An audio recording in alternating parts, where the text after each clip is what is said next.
Welcome to BB Infotech Tally. இன்னைக்கு வீடியோல நம்ம என்ன டாபிக் பத்தி பார்க்க போறோம் அப்படின்னு பாத்தீங்கன்னா, டேலில நம்ம நிறைய ஸ்டாக் ஐட்டம்ஸ் எல்லாமே கிரியேட் பண்ணிருப்போம். ஸோ அந்த ஸ்டாக் ஐட்டம் யூஸ் பண்ணி நம்ம என்ட்ரிஸ் எல்லாமே கிரியேட் பண்ணிருப்போம். ஸோ இப்போ டேலில எந்தெந்த ஐட்டத்துக்கு பாத்தீங்கன்னா நெகட்டிவ்ல வேல்யூஸ் இருக்கு அப்படிங்கிற ஒரு லிஸ்ட் மட்டும் நமக்கு தேவைப்படுது அப்படின்னா அந்த ரிப்போர்ட்டை நம்ம எப்படி எடுக்கிறது அப்படிங்கிறத பத்தி தான் இன்னைக்கு வீடியோல நம்ம பார்க்க போறோம். ஸோ ஃபர்ஸ்ட் பாத்தீங்கன்னா கேட்வே ஆஃப் டேலி ஸ்கிரீன் வந்துருங்க. ஸோ இங்க பாத்தீங்க அப்படின்னா உங்களுக்கு ஸ்டாக் சமரி அப்படிங்கிற ஒரு ஆப்ஷன் இருக்கும். அதை என்டர் பண்ணிக்கோங்க. ஸோ இந்த ஸ்டாக் சமரி கிளிக் பண்ணிட்டீங்க அப்படின்னா நம்ம டேலில கிரியேட் பண்ண எல்லா ஐட்டம் டீடைல்ஸ் எல்லாமே உங்களுக்கு இங்கே வியூ ஆயிடும். ஸோ இதுல பாத்தீங்க அப்படின்னா நமக்கு ஐட்டம் குவான்டிட்டி ரேட் வேல்யூ எல்லா டீடைல்ஸுமே வந்துடும். ஸோ ஆனால் இதுலேயும் பார்த்தீங்கன்னா சில ஐட்டத்துக்கு மட்டும்தான் பார்த்தீங்கன்னா உங்களுக்கு நெகட்டிவ் வேல்யூஸ் வரும். சில ஐட்டத்துக்கு நெகட்டிவ் வேல்யூஸ் வராது.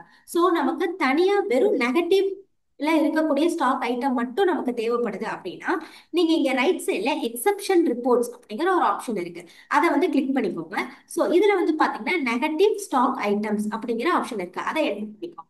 ஸோ என்டர் பண்ணிட்டீங்க அப்படின்னா நமக்கு டேலில எந்தெந்த ஐட்டம் நெகட்டிவ்ல இருக்கோ அந்த ஐட்டம் மட்டும் உங்களுக்கு ஒரே ஸ்கிரீன்லயே வியூ ஆயிடும். ஸோ இந்த ஐட்டம்லாம் பார்த்தீங்கன்னா தெரியும். ஸோ அதுக்கப்புறம் இந்த லிஸ்ட்டை நம்ம எக்ஸ்போர்ட் பண்ணிக்கலாம். ஸோ எக்ஸ்போர்ட் கரண்ட் அப்படிங்கிற ஆப்ஷன் இருக்கு. அதை கிளிக் பண்ணிக்கோங்க. ஸோ இதுல பார்த்தீங்கன்னா எக்ஸ்போர்ட் பண்றது நீங்க பிடிஎஃபாவும் பண்ணிக்கலாம், இல்லாட்டி எக்ஸல் ஷீட்டாவும் பண்ணிக்கலாம். இங்க ரைட் சைட்ல ஃபைல் ஃபார்மேட் அப்படிங்கிற ஆப்ஷன் இருக்கும்.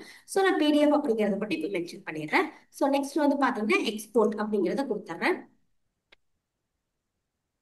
ஸோ இப்போ பார்த்தீங்க அப்படின்னா நமக்கு இருக்கிற எல்லா ஐட்டம் நெகட்டிவ்ல இருக்கக்கூடிய ஐட்டம் எல்லாமே உங்களுக்கு பிடிஎஃபா எக்ஸ்போர்ட் ஆயிடுச்சு.